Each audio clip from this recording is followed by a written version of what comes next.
Order order order. ചോദ്യം number 121 Shrimati വീണ George, ബഹുമാനപ്പെട്ട ഗതാഗത വകുപ്പ് മന്ത്രി.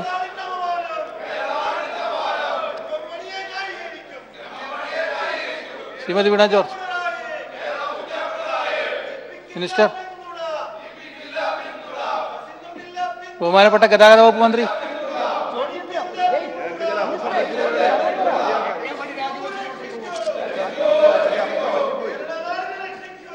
ഇയർഫോൺ ഉപയോഗിച്ചാൽ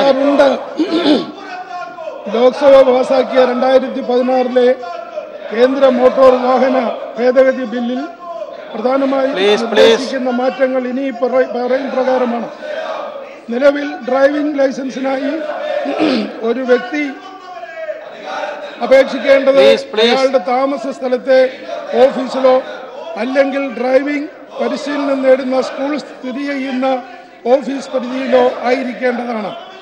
ഇതൊഴിവാക്കി ഒരു വ്യക്തിക്ക് ഏത് ഓഫീസിലും അപേക്ഷ നൽകാവുന്നതാണ്.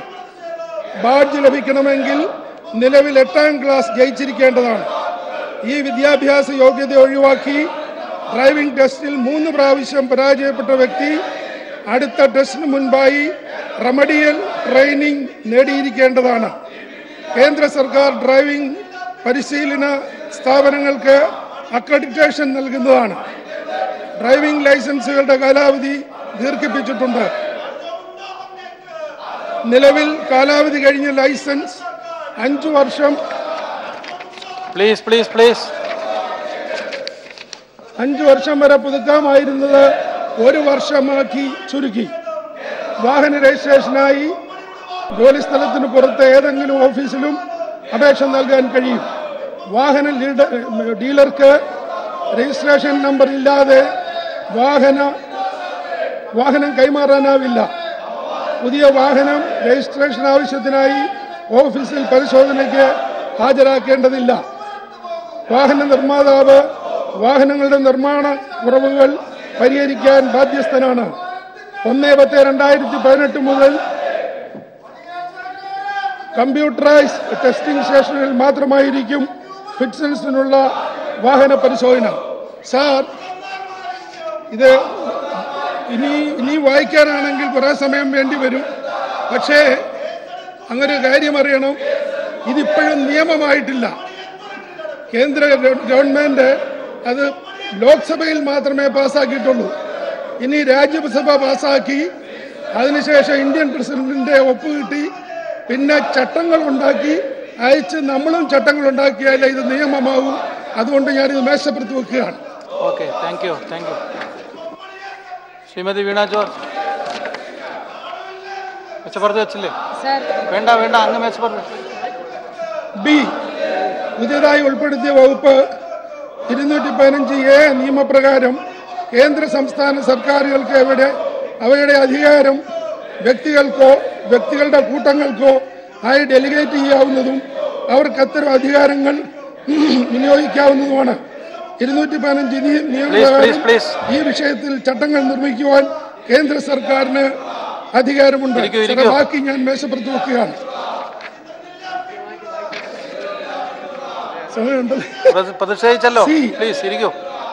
ഭേദഗതി ബില്ലിലെ 66-67 വകുപ്പുകൾ പ്രകാരം പെർമിറ്റ് ഇല്ലാതെ ഓടാനുള്ള സ്ഥിതി സംജാതമാകില്ല.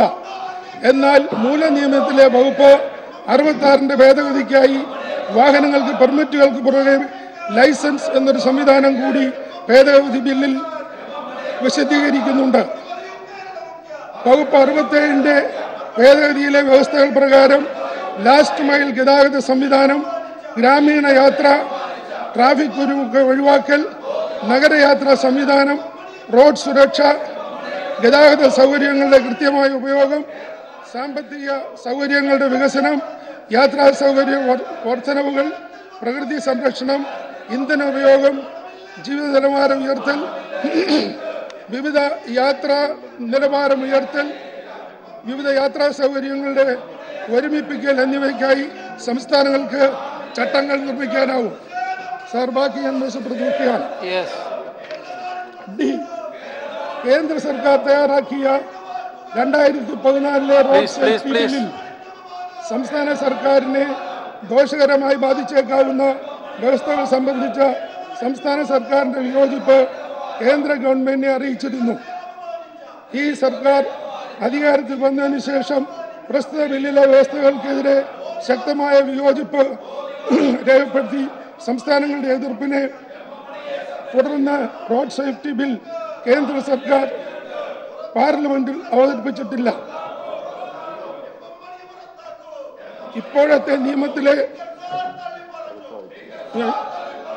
ഇപ്പോഴത്തെ നിയമത്തിലെ ദോഷകരമായ വ്യവസ്ഥകൾ ഈ സർക്കാർ കേന്ദ്ര സർക്കാരിനെ അറിയിച്ചിട്ടുണ്ട്. കഴിഞ്ഞില്ലേ മന്ത്രി? എല്ലാ ദിവസത്തെ കാര്യമല്ല സാർ. ഇവിടെ കേരള ഹൈക്കോടതി അതീവ ഗൗരവതരമായ പരാമർശമാണ് വൈദ്യുതി മന്ത്രിക്കെതിരെ ഉണ്ടായിട്ടുള്ളത്. മാത്രമല്ല സാർ, ഇവിടെ പാർട്ടിക്ക് അനഭിമതനായ ഒരു വ്യക്തി ഗവൺമെന്റിനും ജനങ്ങൾക്കും എങ്ങനെ അഭിമതനാകും സാർ? ഈ സംസ്ഥാനത്ത് സ്ത്രീത്വത്തെ അപമാനിച്ച മന്ത്രിയുടെ നടപടിയിൽ പ്രതിഷേധിച്ച് ഈ സഭയിൽ അദ്ദേഹത്തെ ബഹിഷ്കരിക്കാൻ ഞങ്ങൾ തീരുമാനിച്ചിരിക്കുകയാണ്. മാത്രമല്ല സാർ, സഭയ്ക്ക് പുറത്ത് UDF ശക്തമായ പ്രക്ഷോഭങ്ങളുമായി മുന്നോട്ട് പോകും. ഈ കേസിൽ Congress parliamentary party secretary PT Thomas ഈ പ്രത്യേക ഹർജി ഹൈക്കോടതി കൊടുക്കാൻ തീരുമാനിച്ചിട്ടുണ്ട്. ഞങ്ങൾ ശക്തമായ നടപടികളുമായി മുന്നോട്ട് പോകും. നിരവധി ജനകീയ പ്രശ്നങ്ങൾ ഉള്ളതുകൊണ്ട് സഭയിൽ ഉന്നയിക്കേണ്ടതായിട്ടുള്ളത് കൊണ്ട് സഭാ നടപടികൾ സ്തംഭിപ്പിക്കാൻ ഞങ്ങൾ ഉദ്ദേശിക്കുന്നില്ല എന്ന് അങ്ങനെ അറിയിക്കുകയാണ്. ശ്രീമതി വീണ ജോർജ്.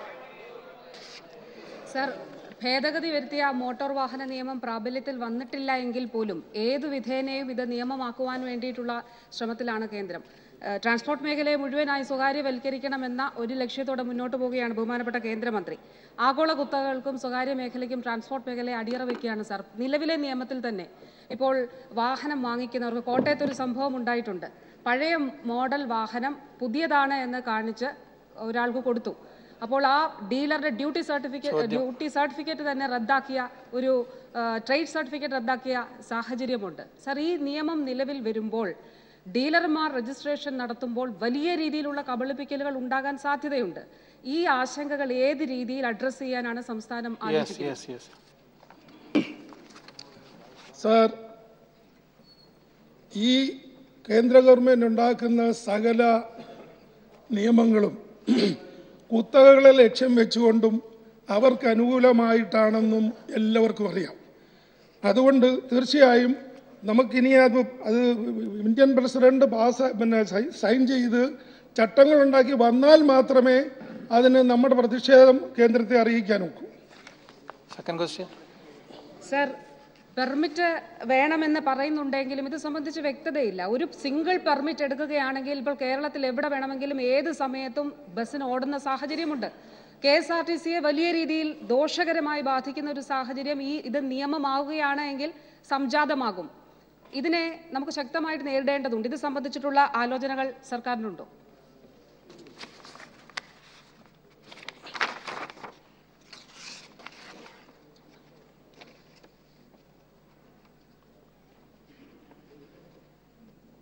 സർ, ഇവിടെ നേരത്തെ പെർമിറ്റ് മതിയായിരുന്നു. പെർമിറ്റിൻ്റെ കൂടെ ഇപ്പോൾ ഒരു ലൈസൻസും കൂടെ അവർ ഇംപ്ലിമെൻ്റ് ചെയ്തിരിക്കുകയാണ്.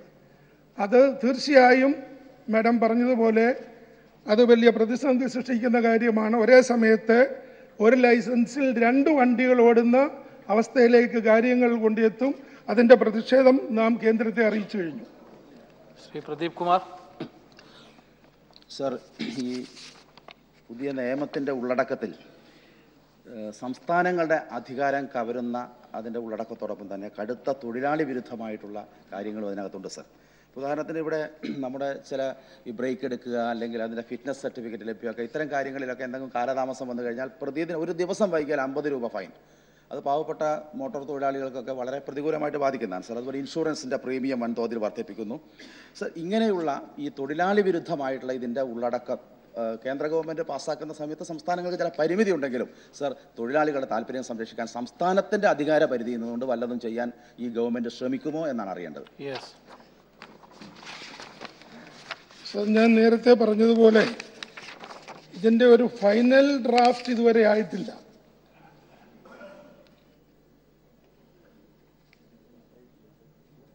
ഇതിനകത്ത് ചില നല്ല കാര്യങ്ങളുമുണ്ട്.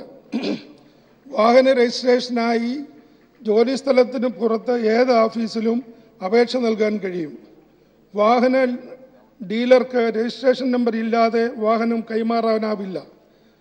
പുതിയ വാഹനം രജിസ്ട്രേഷൻ ആവശ്യത്തിനായി ഓഫീസിൽ പരിശോധനയ്ക്ക് ഹാജരാക്കേണ്ടതില്ല. വാഹന നിർമ്മാതാവ് വാഹനങ്ങളുടെ നിർമ്മാണ കുറവുകൾ പരിഹരിക്കാൻ ബാധ്യസ്ഥനാണ്. സർ, 1/10/2018 മുതൽ കമ്പ്യൂട്ടറൈസ്ഡ് ടെസ്റ്റിംഗ് സ്റ്റേഷനുകളിൽ മാത്രമായിരിക്കും ഫിറ്റ്നസിനുള്ള വാഹന പരിശോധന. സർ, ചില നല്ല കാര്യങ്ങളുണ്ടെങ്കിലും അങ്ങ് പറഞ്ഞതുപോലെ തൊഴിലാളി വിരുദ്ധമായിട്ടുള്ള കാര്യങ്ങളും കുത്തകകളെ ലക്ഷ്യം വെച്ച് ആണ് ഈ നിയമം ഉണ്ടാക്കിയിരിക്കുന്നത് എന്ന് ഒറ്റ നോട്ടത്തിൽ. പക്ഷേ ഇത് പൂർണ്ണമായി ഇനി രാജ്യസഭ പാസ്സാക്കി ഇന്ത്യൻ പ്രസിഡന്റ് ഒപ്പുവെച്ച് ചട്ടങ്ങൾ ഉണ്ടാക്കുന്നത് വരെ നമുക്കത് അങ്ങനെ അല്ല ഇങ്ങനെയാണെന്ന് പറയാൻ നിവൃത്തിയില്ല. അത് പൂർണ്ണ രൂപത്തിൽ കിട്ടിക്കഴിഞ്ഞാൽ കേരളത്തിൻ്റെ അഭിപ്രായം കേന്ദ്രത്തെ അറിയിക്കുന്നതായിരിക്കും. ശ്രീ പി വി അൻവർ, എന്താണ് പ്ലീസ്. സർ, ഒട്ടനവധി പ്രവാസികൾ ജോലി നിർബന്ധിത സാഹചര്യത്തിൽ ഇല്ലാതായി തിരിച്ചെത്തിയിരിക്കുന്നൊരു സാഹചര്യം കേരളത്തിലുണ്ട്. അതിൽ ഏറ്റവും കൂടുതൽ പ്രവാസികളുള്ളത് മലപ്പുറം ജില്ലയിലാണ്.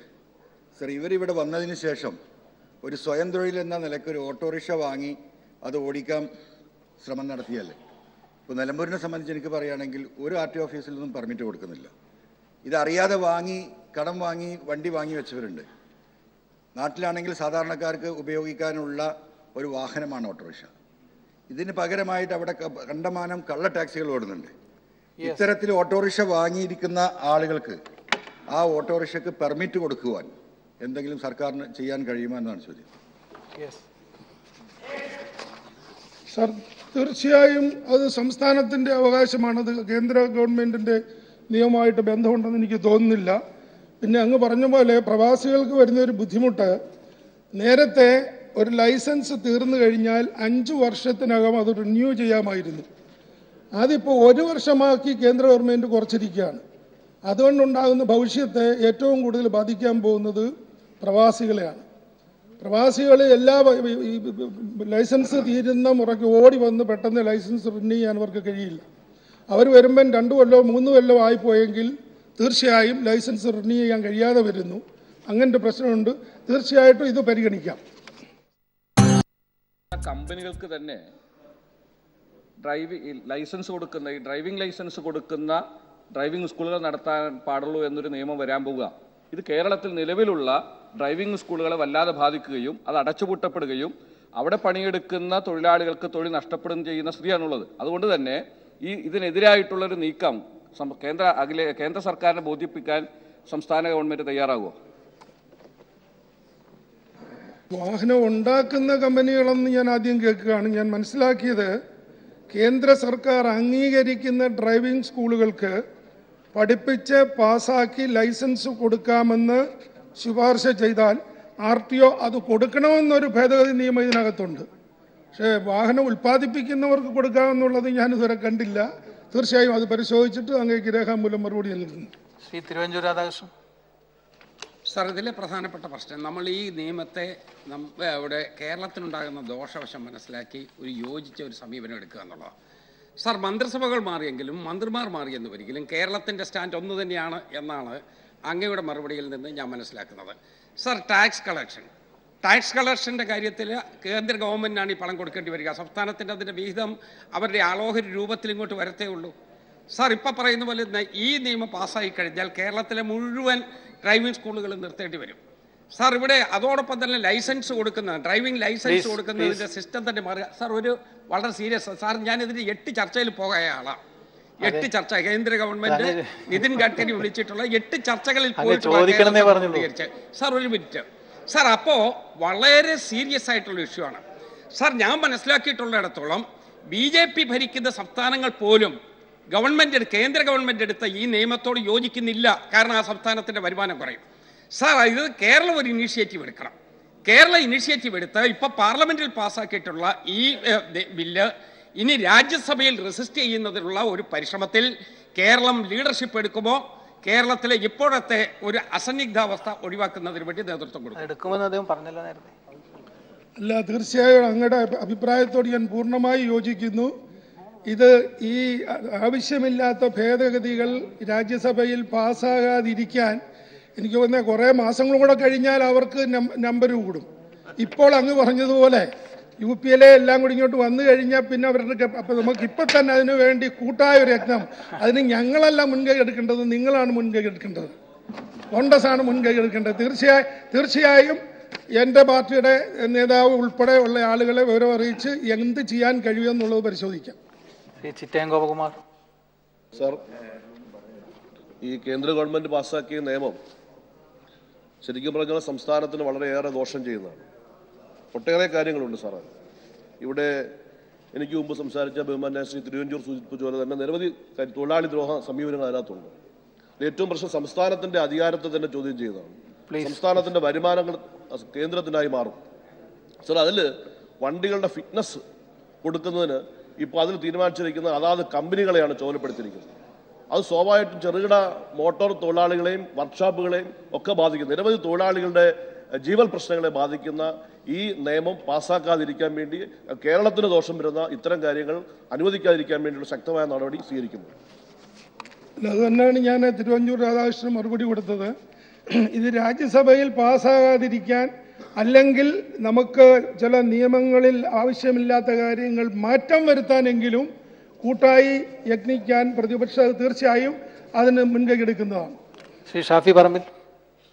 സർ, അങ്ങ് നേരത്തെ സൂചിപ്പിക്കുകയുണ്ടായി രാജ്യസഭയിൽ വന്നതിന് ശേഷമേ നമ്മുടെ പ്രതിഷേധം അറിയിക്കാൻ കഴിയൂ. ഇപ്പോൾ അങ്ങ് പറഞ്ഞു നേരത്തെ തന്നെ അറിയിക്കാം. സർ, രാജ്യസഭ കൂടെ പാസ്സാക്കിയ നിയമമായി കഴിഞ്ഞാൽ പിന്നെ നമ്മൾ ഉയർത്തുന്ന പ്രതിഷേധത്തിന് എത്രത്തോളം പ്രസക്തി ഉണ്ടാവുമെന്ന് അറിഞ്ഞുകൂടാ. അതുകൊണ്ട് ഒരു ഡെലിഗേഷൻ നേരത്തെ തന്നെ പോയി ഈ പ്രശ്നത്തെ രാജ്യസഭയിലേക്ക് എത്തുന്നതിന് മുമ്പ് തന്നെ ഒരു ഡെലിഗേഷൻ നേരത്തെ പോയി ഇതിലെ ചട്ടങ്ങളിൽ ഭേദഗതികൾ മാറ്റം അനിവാര്യമാണെന്ന് സർക്കാരിനെ, കേന്ദ്ര സർക്കാരിനെയും മന്ത്രിയെയും ബോധ്യപ്പെടുത്താൻ അങ്ങ് മുൻകൈ എടുക്കുമോ? തീർച്ചയായും നല്ലൊരു നിർദ്ദേശമാണ്. അപ്പോൾ അതിന് പ്രതിപക്ഷത്തിൻ്റെ പൂർണ്ണമായ സഹകരണം ഉണ്ടെങ്കിൽ ഒരു ഡെലിഗേഷൻ തന്നെ പോയി നമുക്ക് കാണേണ്ടവരെ കണ്ട് തീർച്ചയായും അതിനുള്ള നടപടി സ്വീകരിക്കാം. യെസ്, നമുക്ക് അടുത്ത കേന്ദ്ര നിയമത്തിൻ്റെ ഒരു അന്തിമ രൂപം തന്നെ ആവാത്ത സാഹചര്യത്തിൽ ദീർഘമായ ചർച്ചയ്ക്ക് പ്രസക്തിയില്ല. ചോദ്യം നമ്പർ 122. എന്നിടങ്ങളിൽ നെൽകൃഷിക്ക് കീടരോഗബാധ മൂലം ഉണ്ടാകുന്ന നാശനഷ്ടങ്ങൾക്കും ഈ പദ്ധതിയുടെ പ്രയോജനം ലഭിക്കുന്നതാണ് സാർ. സംസ്ഥാന വിള ഇൻഷുറൻസ് പദ്ധതിയിൽ ചേരുന്ന കർഷകർ സർക്കാർ നിശ്ചയിക്കുന്ന പ്രീമിയം തുക അടച്ചിരിക്കേണ്ടതാണ്. പ്രീമിയം തുക അടച്ച ദിവസം മുതൽ 7 ദിവസങ്ങൾക്ക് ശേഷം മാത്രമേ നഷ്ടപരിഹാരത്തിന് അർഹതയുണ്ടാവുകയുള്ളൂ. വിളകൾക്ക് ഉണ്ടാകുന്ന പൂർണ്ണനാശത്തിന് മാത്രമേ നഷ്ടപരിഹാരത്തിന് അർഹതയുണ്ടാവുള്ളൂ. ഭാഗികമായ നഷ്ടം കണക്കാക്കുന്നതല്ല. അത്യാഹിതം സംഭവിക്കുമ്പോൾ നാശനഷ്ടം പരമാവധി കുറയ്ക്കുന്നതിന് സാധ്യമായ എല്ലാ നടപടികളും സ്വീകരിച്ചിരിക്കണം. പ്രകൃതിക്ഷോഭം മൂലമോ വന്യമൃഗങ്ങളുടെ അക്രമം മൂലമോ വിളനഷ്ടം സംഭവിച്ചാൽ സർക്കാർ ഉത്തരവ് പ്രകാരം നിശ്ചയിച്ച നിരക്കിലും നിബന്ധനകൾക്കും വിധേയമായി നഷ്ടപരിഹാര തുക നൽകുന്നതാണ്. നഷ്ടപരിഹാര തുക, പ്രീമിയം എന്നിവ സംബന്ധിച്ച വിശദമായ ഉത്തരവ് സാർ അനുവദിച്ചിരിക്കുന്നു. ഇപ്പോൾ പരിഗണനയില്ല. ബഹുമാനപ്പെട്ട ശ്രീ മുരളി പെരുന്നെല്ലി. സർ, കാലാവസ്ഥാ വ്യതിയാനം മൂലം അന്തരീക്ഷ ഊഷ്മാവ് 1% കൂടുമ്പോൾ നെല്ലുൽപാദനം ഏകദേശം 10% കുറയുമെന്നാണ് ശാസ്ത്രജ്ഞന്മാർ പറയുന്നത്. അതിലെ സാധാരണ സാഹചര്യത്തിൽ ഓരോ മാസവും ശരാശരി ഒരു ഓല, ഒരു പൂക്കുല, ഒരു തെങ്ങില ഉണ്ടാകും. അപ്പോൾ ഓരോ മാസവും പൂക്കുല ഉണ്ടാകുന്നതിനാൽ വർഷം മുഴുവൻ വിവിധ വളർച്ചയിലുള്ള കുലകൾ തെങ്ങിലുണ്ടാകുന്നൊരവസ്ഥയാണ് നിലവിലുണ്ടായിരുന്നത്. പക്ഷേ ഇന്ന് ഉൽപ്പാദനം കുറഞ്ഞത് മാത്രമല്ല, തെങ്ങുകൾ തന്നെ നശിച്ചുകൊണ്ടിരിക്കുന്ന ഒരവസ്ഥാവിശേഷമാണ്. അപ്പോൾ കാലാവസ്ഥാ വ്യതിയാനം മൂലം ഏറ്റവും വലിയ നഷ്ടം സംഭവിക്കുന്ന കേരളത്തിൻ്റെ സമ്പദ്ഘടനയിലെ പ്രധാന മേഖലയായിട്ടുള്ള ഈ കാർഷിക മേഖലയെ സംരക്ഷിക്കാൻ SAPCC, അതായത് state action plan on climate change എന്ന് പറയുന്ന ഇതിൻ്റെ ഭാഗമായിട്ട് എന്തെങ്കിലും ആക്ഷൻ പ്ലാൻ തയ്യാറാക്കിയിട്ടുണ്ടോ? അവ നടപ്പിലാക്കാൻ എന്തെങ്കിലും പദ്ധതികൾ സർക്കാർ ഉദ്ദേശിക്കുന്നുണ്ടോ എന്ന് വ്യക്തമാക്കും. സാർ, ബഹുമാനപ്പെട്ട അംഗം ഇവിടെ സൂചിപ്പിച്ച പോലെ ഇവിടെ ഇപ്പോൾ കണക്കാക്കിയിരിക്കുന്ന ഈ തുകയേക്കാൾ വലിയ തുക വർദ്ധിക്കാനുള്ള സാധ്യതയുണ്ട്. കാരണം ഏറ്റവും അധികം ഈ വരൾച്ച ബാധിച്ചിരിക്കുന്ന ഈ നേരത്തെ പറഞ്ഞ വിളകളേക്കാൾ കൂടുതലായിട്ട് തെങ്ങ് പോലെയുള്ള ദീർഘകാല വിളകളെ കൂടി ബാധിക്കുകയാണ്. അത് ഈ സീസണിലല്ല സാർ അതിൻ്റെ നഷ്ടത്തിനെ സംബന്ധിച്ച് കണക്കാക്കാൻ കഴിയുക. അപ്പോൾ തെങ്ങിനുണ്ടായിരിക്കുന്ന വരൾച്ച മൂലമുണ്ടായിരിക്കുന്ന നഷ്ടം അടുത്ത വർഷത്തെ ഈൽഡിനെയാണ് ബാധിക്കാൻ പോകുന്നത്. അപ്പോൾ ഇപ്പോൾ സംഭവിച്ചിരിക്കുന്ന ഗുരുതരമായിട്ടുള്ള ഈ നഷ്ടം ദീർഘകാല അടിസ്ഥാനത്തിൽ തന്നെ കേരളത്തിൻ്റെ സമ്പദ്ഘടനയും കാർഷിക മേഖലയെ ബാധിക്കുന്ന ഒരു നിലയായിട്ടാണ് കാണുന്നത്. അതുകൊണ്ട് തന്നെ നേരത്തെ അങ്ങ് സൂചിപ്പിച്ച പോലെ തന്നെ ഇതിനെ സംബന്ധിച്ച് ഒരു ആക്ഷൻ പ്ലാൻ ഗവൺമെൻറ് തയ്യാറായിക്കൊണ്ടിരിക്കുകയാണ്. കാലാവസ്ഥയിൽ വന്നുകൊണ്ടിരിക്കുന്ന ഗുരുതരമായിട്ടുള്ള ഈ നിരന്തരമായ മാറ്റം നമ്മുടെ കാർഷിക വിളകളെ തന്നെ ഗുരുതരമായി ബാധിച്ചുകൊണ്ടിരിക്കുകയാണ്. അപ്പോൾ വെള്ളത്തിൻ്റെ ഉപയോഗം എങ്ങനെ കുറച്ചുകൊണ്ടുവരണം, വെള്ളത്തിൻ്റെ ഉപയോഗം കുറച്ചുകൊണ്ടുള്ള കൃഷി എങ്ങനെ നടത്തണം എന്ന് തുടങ്ങിയിട്ടുള്ള വിവിധങ്ങളായിട്ടുള്ള പദ്ധതികൾ ആവിഷ്കരിച്ചുകൊണ്ട് കേരളത്തിൻ്റെ കാലാവസ്ഥാ വ്യതിയാനത്തിന് അനുസൃതമായി കാർഷിക മേഖലയെ പുനഃസംഘടിപ്പിക്കാൻ ആവശ്യമായിട്ടുള്ള പദ്ധതി ഗവൺമെൻറ് ആവിഷ്കരിച്ചിരിക്കുകയാണ് സാർ. Second question. സംസ്ഥാനത്ത് കാർഷിക വളർച്ച കീഴോട്ടാണ് എന്നാണ് സൂചിപ്പിക്കുന്നത്. ഇപ്പോൾ 2012-13 13.76% വളർച്ച ഉണ്ടായിരുന്ന സ്ഥാനത്ത് 2013-14 അത് 12.9% കുറഞ്ഞു. 2014-15 11.6% കുറഞ്ഞിരിക്കുന്നു എന്നാണ് കണക്കുകൾ കാണിക്കുന്നത്. ഇതിന് പ്രധാനപ്പെട്ട ഒരു കാരണം കാലാവസ്ഥ വ്യതിയാനമാണ്. ഇപ്പോൾ സംസ്ഥാനത്തെ എല്ലാ വിളവുകൾക്കും ഇൻഷുറൻസ് പരിരക്ഷ ഉറപ്പാക്കിയ സംസ്ഥാന സർക്കാരിൻ്റെ നടപടി തീർച്ചയായും അഭിനന്ദനാർഹമാണ്. ഈ തങ്ങളുടേതല്ലാത്ത കാരണങ്ങളാൽ ഈ നഷ്ടം സംഭവിക്കുന്ന കർഷകർക്ക് കേന്ദ്ര സർക്കാർ ഇൻഷുറൻസ് ഇപ്പോൾ ഏകദേശം 2 വിളവുകൾക്ക് മാത്രമായിട്ടാണ് ഒതുക്കിയിരിക്കുന്നതെന്ന് മനസ്സിലാക്കുന്നത്. മുഴുവൻ വിളവുകൾക്കും ഈ ആനുകൂല്യങ്ങൾ ലഭിക്കത്തക്ക നിലയിലുള്ള എന്തെങ്കിലും നിർദ്ദേശങ്ങൾ സംസ്ഥാന സർക്കാർ കേന്ദ്രത്തിന് സമർപ്പിച്ചിട്ടുണ്ടോ എന്ന് വ്യക്തമാണ്.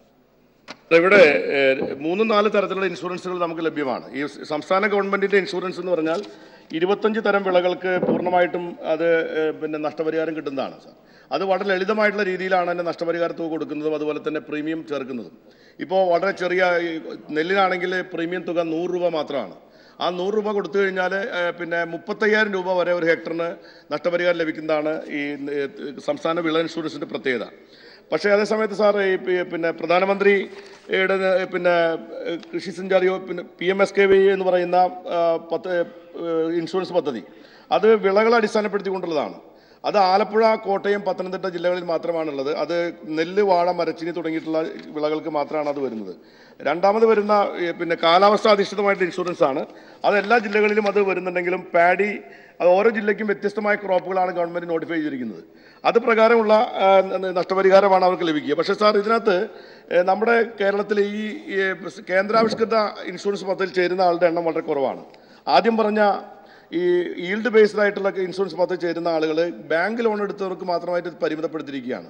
അപ്പോൾ ലോണി ഫാമേഴ്സിന് മാത്രമായി പരിമിതപ്പെടുത്തിയിരിക്കുന്ന ഈ ഒരു ഇൻഷുറൻസ് സ്കീം കഴിഞ്ഞ നാഷണൽ കോൺഫറൻസിൽ വെച്ച് കേരള ഗവൺമെന്റ് അത് ലോണി അല്ലാത്ത എല്ലാ നോൺ ലോണി ഫാർമേഴ്സിനും കൂടി അത് കൊടുക്കണം എന്ന് ആവശ്യപ്പെട്ടുകൊണ്ടുള്ള നമ്മുടെ നിർദ്ദേശം കേന്ദ്ര ഗവൺമെന്റ് പരിഗണനയിലിരിക്കുകയാണ്.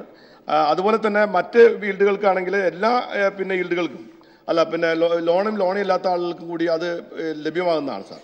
ഇത് ഈ ഇൻഷുറൻസ് ചേരുന്നതിന് ആവശ്യമായിട്ടുള്ളത് ഇപ്പോൾ ചെയ്തിരിക്കുന്നത് മൊത്തം ഇൻഷുറൻസ് നഷ്ടപരിഹാര തുകയുടെ 1.5%, 2% വരെയും 5% വരെയുമാണ് കർഷകർ അടയ്ക്കേണ്ടത്. ബാക്കി വരുന്ന തുക കേന്ദ്ര സംസ്ഥാന ഗവൺമെന്റുകളാണ് അടയ്ക്കേണ്ടത്. പക്ഷേ ഇതിൽ പല കാര്യങ്ങളിലും പല മാനദണ്ഡങ്ങൾ വയ്ക്കുന്നു എന്നുള്ളത് കൊണ്ട് തന്നെ ഈൽഡ് ബേസ്ഡ് ആണെങ്കിലും കാലാവസ്ഥ അധിഷ്ഠിതമായിട്ടുള്ള ലോണുകളാണെങ്കിലും കർഷകർക്ക് ഈ പ്രീമിയം തുക കിട്ടുന്നതിന് ആവശ്യമായിട്ട് വരുന്ന കാലതാമസം മൂലം പല കൃഷിക്കാരിൽ ചേരാൻ മടിക്കുന്ന സ്ഥിതിവിശേഷമുണ്ട്. പക്ഷേ ഈ വർഷം കേന്ദ്ര ഗവൺമെന്റിന്റെ സംഘം ഇവിടെ വന്നതിന് ശേഷം എടുത്ത തീരുമാനം അനുസരിച്ച് ഈ സംസ്ഥാനത്തിന്റെ വിള ഇൻഷുറൻസ് പദ്ധതിയും കേന്ദ്രത്തിന്റെ മറ്റ് 2 ഇൻഷുറൻസ് പദ്ധതികളും വ്യാപകമായി ചേർക്കുന്നതിന് വേണ്ടിയിട്ടുള്ള ഒരു വിപുലമായ ക്യാമ്പയിൻ കൃഷിക്കാർക്കിടയിൽ ആരംഭിക്കാനും കൃഷിക്കാരെ പൂർണ്ണമായിട്ടും ഏതെങ്കിലും ഇൻഷുറൻസ് ചേർക്കുന്നതിന് ആവശ്യമായ നടപടി ഗവൺമെന്റ് സ്വീകരിക്കുന്നതാണ് sir. Shri EP Jayarajan authorise ചെയ്ത പ്രകാരം ശ്രീ ജോർജ് എം തോമസ്. ശ്രീ നഷ്ടപരിഹാര സംഖ്യ വർദ്ധിപ്പിക്കാൻ കൃഷി വകുപ്പ് മന്ത്രി സ്വീകരിച്ച നടപടിയെ തീർച്ചയായിട്ടും നാട് ആകെ അനുമോദിക്കുകയാണ്. ഇപ്പോൾ ഈ വർഷത്തിൽ ഇപ്പം ഞങ്ങളുടെ കോഴിക്കോട് ജില്ലയിൽ ഇന്നലെ ഉണ്ടായിട്ടുള്ള ഈ കാറ്റ് ആയിരക്കണക്കിന് വാഴയും തെങ്ങും ചിലരുടെ വീടുകളും പൂർണ്ണമായി നശിച്ചിട്ടുണ്ട്. അതിലുള്ള നഷ്ടപരിഹാരം അടിയന്തരമായി കൊടുക്കാനുള്ള നടപടി സ്വീകരിക്കുന്നതോടൊപ്പം 2014 ഇവിടുന്ന് അന്ന് 4 മന്ത്രിമാരോ മറ്റോ വന്നിരുന്നു ഞങ്ങളെ കോടഞ്ചേരി പഞ്ചായത്ത്. വമ്പിച്ച നാശനഷ്ടം ഉണ്ടായതാണ്. എല്ലാത്തിനും പരിഹാരം ഉണ്ടാക്കുമെന്ന് പറഞ്ഞ് മന്ത്രിമാർ 4 പേരും നല്ല പര്യടനം നടത്തി ഫോട്ടോ എടുത്ത് പത്രത്തിൽ കൊടുത്ത് തിരിച്ചു പോകുന്നു. നയാ പൈസ ഇതുവരെ കിട്ടിയിട്ടില്ല. അപ്പോൾ അതിന് അന്നുള്ള പൈസ കൊടുക്കാനും ഇന്നലെ ഉണ്ടായിട്ടുള്ള ഡിസാസ്റ്റർ അടിയന്തരമായി സഹായം ചെയ്യാനും മന്ത്രി തയ്യാറാകുമോ എന്നുള്ളതാണ് അറിയുന്നത്. സാർ, ഈ അങ്ങ് പറഞ്ഞ ഇപ്പോൾ ഉണ്ടായിരിക്കുന്ന നാശനഷ്ടത്തെ സംബന്ധിച്ച് ജില്ലാ കൃഷി ഓഫീസർക്ക് നിർദ്ദേശം കൊടുത്തിട്ടുണ്ട്. അവിടെ അതിൻ്റെ എന്തൊക്കെയാണ് നഷ്ടം സംഭവിച്ചതിനെ സംബന്ധിച്ച റിപ്പോർട്ട് ലഭിക്കുന്ന മുറയ്ക്ക് പരിഹാരം നൽകുന്നതിന് നടപടി സ്വീകരിക്കുന്നതായിരിക്കും സാർ. പിന്നെ മറ്റൊരു കാര്യം, ഇതിനകത്ത് ഇൻഷൂർ ചെയ്തിട്ടുള്ള ആണെങ്കിൽ ആ ഇൻഷുറൻസ് തുകയും അവർക്ക് ലഭ്യമാകാൻ ആവശ്യമായ നടപടി ഉണ്ടാവും. പിന്നെ കുടിശ്ശിക തുക എന്ന് പറയുന്ന വലിയ തോതിൽ കുടിശ്ശിക തുക ഉണ്ടായിരുന്നെങ്കിലും കോഴിക്കോട് ഉൾപ്പെടെയുള്ള ജില്ലകളിലെ കുടിശ്ശിക തുക കഴിഞ്ഞ വർഷം തന്നെ 52 കോടി രൂപ ആ ഇനത്തിൽ ഗവൺമെൻറ് അനുവദിക്കുകയുണ്ടായി. ഇടുക്കി അതുപോലെ തന്നെ വയനാട് പോലെയുള്ള ഏറ്റവും പ്രധാനപ്പെട്ട പാലക്കാട് പോലെയുള്ള ജില്ലകളിൽ പൂർണ്ണമായിട്ടും ആ തുക കൊടുത്ത് ഏകദേശം 80-85% കുടിശ്ശിക തുക കൊടുത്ത് അവസാനിപ്പിച്ചിട്ടുണ്ട്. ഏറ്റവും അധികം കുടിശ്ശിക തുക ഉണ്ടായിരുന്ന വയനാട് ജില്ലയിലാണ്. ആ 27 കോടി രൂപ പൂർണ്ണമായിട്ടും വയനാട് ജില്ലയിലെ കുടിശ്ശിക തുക ഈ ഗവൺമെൻറ് വന്ന ശേഷം കൊടുക്കുന്നുണ്ട്.